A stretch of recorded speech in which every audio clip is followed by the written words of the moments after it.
There's been a lot of TV in the past couple months. I mean, a lot of TV. Felt like for a while, everything was coming out at once. So I finally thought, hey, I'll do a little catch-up. So that's what we're gonna do today. It's a junky catch-up time. We're gonna go through, really, the TV shows that I want to talk about. So, no Euphoria. I'm thinking about making a video on it, but I haven't decided yet because it's so bad. And I won't be talking about Wonder Man because, I mean, everyone knows it's good. I know it's good. So, the shows we will be talking about are Invincible Season 4, Daredevil Born Again Season 2, Darth Maul Shadowlord, and The Boys Season 5. I'm gonna kind of move quickly through these, so here we go. Invincible, baby! Are you sure?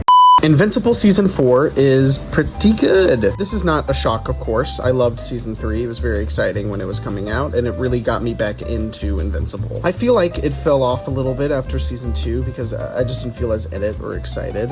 And maybe that was due to the break that they took when the season was coming out, like right in the middle of it. But Season 3 got me going, man. I'm fired up. It was epic and huge in scale and took Mark's character to this whole new level. Now, keep in mind, I've never read the comics. I really want to one day, but something I've really loved about watching the show yearly is experiencing it yearly. Yes, I am a nerd! Seeing the twists for the first time and experiencing it with the characters, not knowing what's happening next, keeps me excited because truthfully, I have not been spoiled on anything. So the season was pretty awesome to me. The Conquest rematch, the Viltrumite War. This season really leans into the space opera side of the series, and it works really, really well. I also love how quiet the finale is. We had like 3 episodes that were balls to the wall insanity.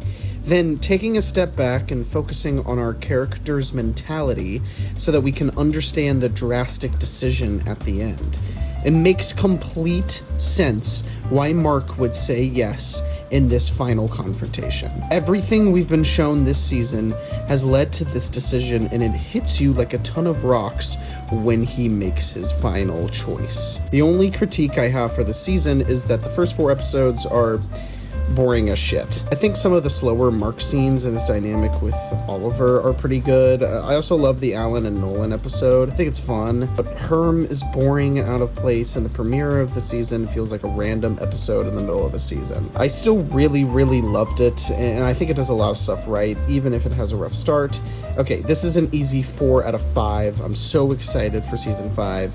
And we'll see if I end up picking up the comics. Oh, and here's Invincible Season 1, 5 out of 5. Invincible Season 2, 3.5 out of 5. Invincible Season 3, 4 out of 5. Okay, let's get on to the next.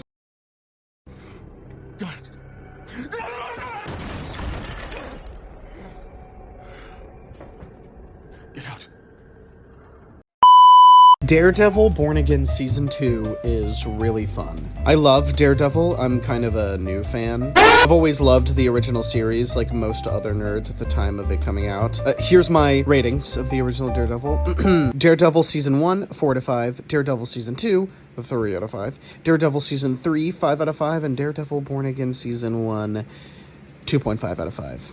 I've only picked up his comics recently because of this most recent season. Now, I don't think that this season is perfect by any means. There's some glaring issues. The action is a lot of fun. It's electric and it's incredibly well choreographed. I love how Daredevil flies around and really uses his batons to its full advantage. I love Kingpin. I mean, everything with Kingpin and Daredevil is always awesome. I think the writers take these characters down some pretty cool storylines. Bullseye being my favorite. He's trying to even the scales, which turns him into this like anti-hero that Matt has to learn to forgive. It feels like a very natural progression for this villain, and I'm very excited to see what else they do with his character in Season 3. The I Am Daredevil scene is in my top 5 favorite live-action superhero scenes of all time. I really, really liked it. I think the dialogue can be really off sometimes in the show. It can feel a little unnatural in some of the scenes. I think we should have seen more Jessica Jones. She was pretty underused in this season for someone who was like all over the promotion. And I think Kingpin should not have lived on the beach in the end. Hear me out. Yes, this is his perfect prison, but I feel like after he kills a whole hallway of civilians, it should kind of go out the window, low-key. And Karen and Matt being together is a weird choice this season. Kind of comes out of nowhere and almost like jump scares you. If anything, I think it'd be better if we started the romance this season, like we kind of just like built it up so that you still have the friction of them trying to forgive Bullseye or not, while also like trying to mask these feelings for one another. This was a good season. I hope we get more Daredevil, and I'm very excited for the future of the show. This season gets a 3.5 out of 5. Big improvement. Kenobi.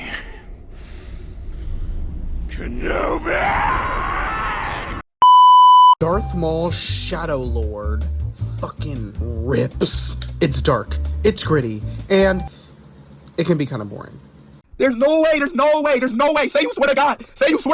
Put that on Allah. Say put that on Allah. Say wallahi, bro. Say wallahi. Say you swear to God. I just have... Yes, I really loved Darth Maul Shadow Lord. It had some of the best animation in all of Star Wars, and one of the coolest, most recent fights in Star Wars history. Those last episodes were just so, I ate it all up. The crime thriller of the whole show was just, so good.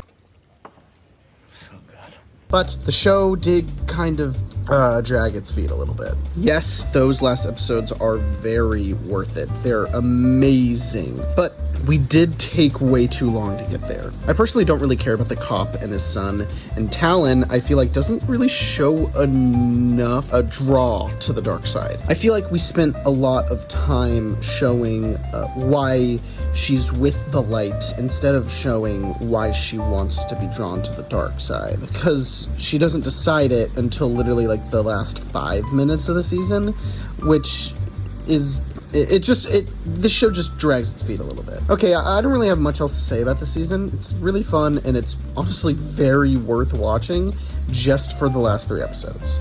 This is like a 3 to 3.5, this is a 3 out of 5. Really good. The Boys Season 5 is perfectly serviceable, but yeah, it has a lot of problems. Okay, here's my ratings for the other seasons of The Boys. The Boys Season 1, 4.5 out of 5. The Boys Season 2, 3 out of 5. The Boys Season 3, 4 out of 5. And The Boys Season 4, 2 out of 5. I love The Boys with all my heart. I'm currently rewatching the series, which has actually been a lot of fun. Season 5 has a lot of fun concepts. I think those first 3 episodes are fucking awesome. But the show wanted to like take a back seat. See, the problem with this season is that we just don't have any urgency.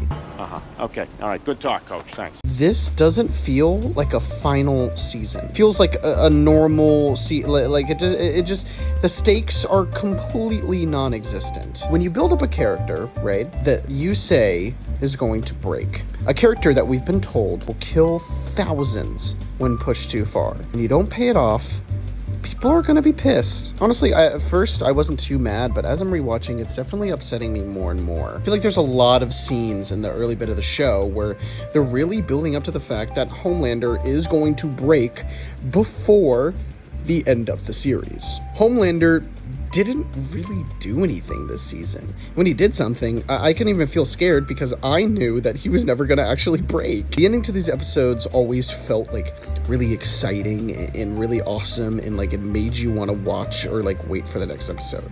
Homelander getting the V1 felt dreadful.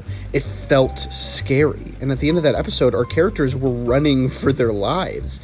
It was building up to something really exciting, but in the next episode, they are completely safe and everything's fine. What are we doing? Why? I actually liked how the characters ended. If I'm honest, every single character got the ending that they deserved. I'm happy with that. But this build up to this scorched earth led to nothing. It all just felt really disappointing. As usual, the action is great, the CG looks pretty good, the fights look cool, and I still think this show is worth watching. I will never tell people not to watch it, and I didn't hate this season. I know it might seem like that. I honestly just love these characters, and I was really just here for the ride. This isn't a steaming pile of dog shit, and it would be a 2.5 out of 5, but because I love the show so much, I am going to be giving it a 3 out of 5, so fuck you guys. Okay, and I've finally caught up on all my TV shows. Holy crap. Yet again, I don't really know if I'm going to make a video on Euphoria. Everyone knows it's kind of bad, but I think I might want to do like a series retrospective.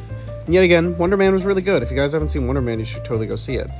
Thank you guys for watching. I'm seeing some new releases this weekend, so I'll have some more reviews in the coming days. I might stream some content on live, so look out for that. Okay, bye.